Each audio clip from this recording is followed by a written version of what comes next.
Assalamualaikum warahmatullahi wabarakatuh. Pada kesempatan kali ini, materi pembahasan kita adalah desain penelitian. Dalam kehidupan sehari-hari, kita bekerja berdasarkan rencana yang kita buat.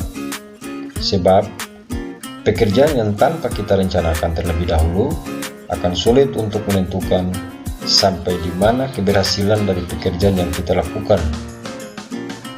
Apalagi kalau kita bekerja dalam aktivitas ilmiah, yaitu pekerjaan yang menuntut kita harus lebih teliti, terukur, cermat, sistematis, dan objektif. Pekerjaan ilmiah ini menuntut sebuah desain atau rancangan yang mapan agar kita dapat memperoleh jawaban atas sebuah permasalahan penelitian. Desain penelitian merupakan prosedur atau tahapan penelitian yang gunanya agar peneliti mampu menjawab pertanyaan penelitian, apakah itu hipotesis penelitian atau rumusan masalah, dengan valid, objektif, tepat, dan efisien. Jadi, desain penelitian adalah sebuah rencana bagaimana suatu penelitian akan dilakukan. Seperti itu.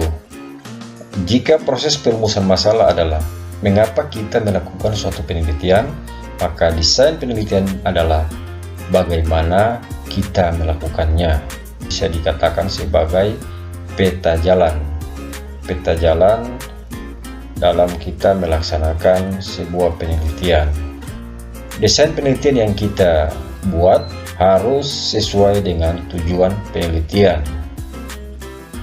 Jadi, desain penelitian tidak boleh lari daripada tujuan penelitian yang kita lakukan. Ini adalah bentuk dari desain penelitian. Jadi, desain penelitian itu berbicara mengenai informasi apa yang akan kita cari. Jadi dimulai dari sana.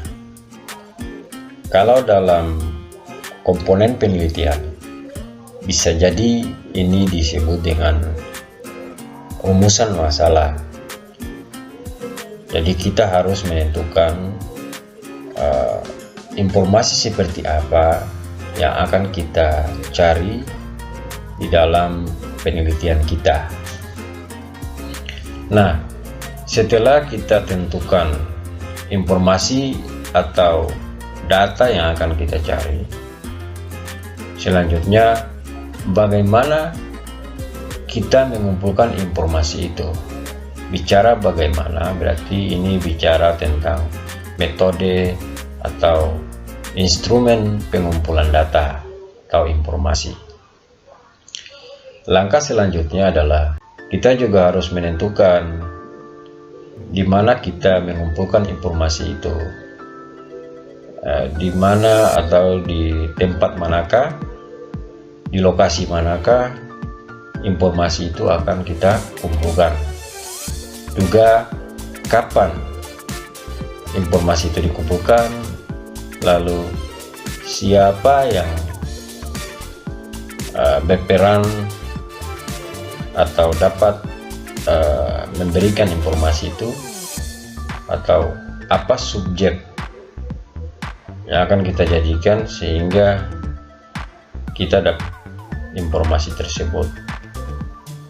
Nah, selanjutnya setelah kita tentukan di mana kita bisa memperoleh informasi, waktunya, dan siapa, maka informasi atau data yang kita dapatkan tadi, bagaimana itu bisa terkumpul, kemudian dikelola dan diolah.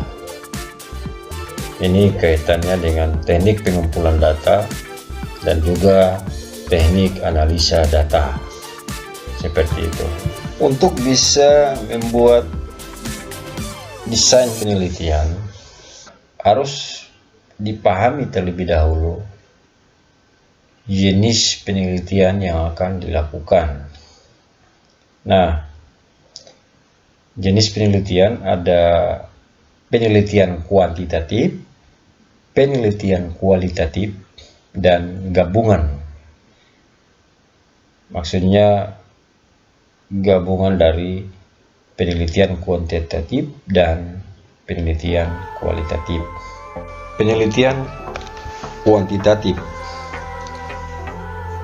karakteristiknya adalah pengukuran, berarti berkaitan dengan angka-angka, lalu dirancang sebelum pengambilan data. Jadi untuk penelitian kuantitatif harus dimantapkan sekali pada desainnya ini. Yang berikut, variabel-variabel didefinisikan dengan jelas. Dalam hal ini definisi operasionalnya. Penelitian kuantitatif menggunakan analisis statistik. Selanjutnya, bentuk daripada penelitian kuantitatif itu bisa observasional atau eksperimental. Bentuk penelitian observasional ini di mana peneliti hanya mengamati, tidak ada manipulasi atau intervensi daripada peneliti.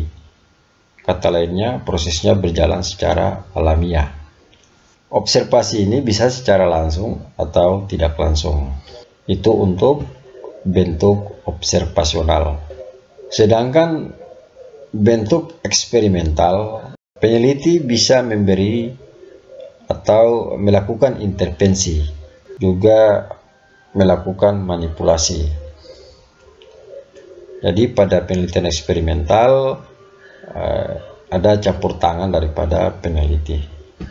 Bentuk penelitian eksperimental ini paling kuat menunjukkan hubungan kausal atau hubungan sebab akibat.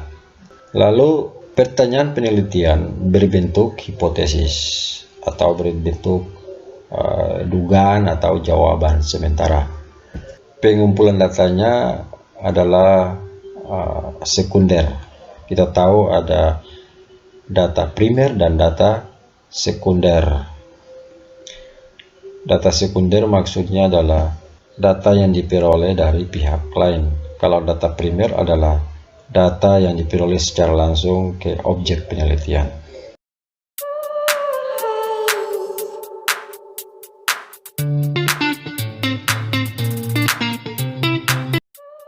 Nah, penelitian kualitatif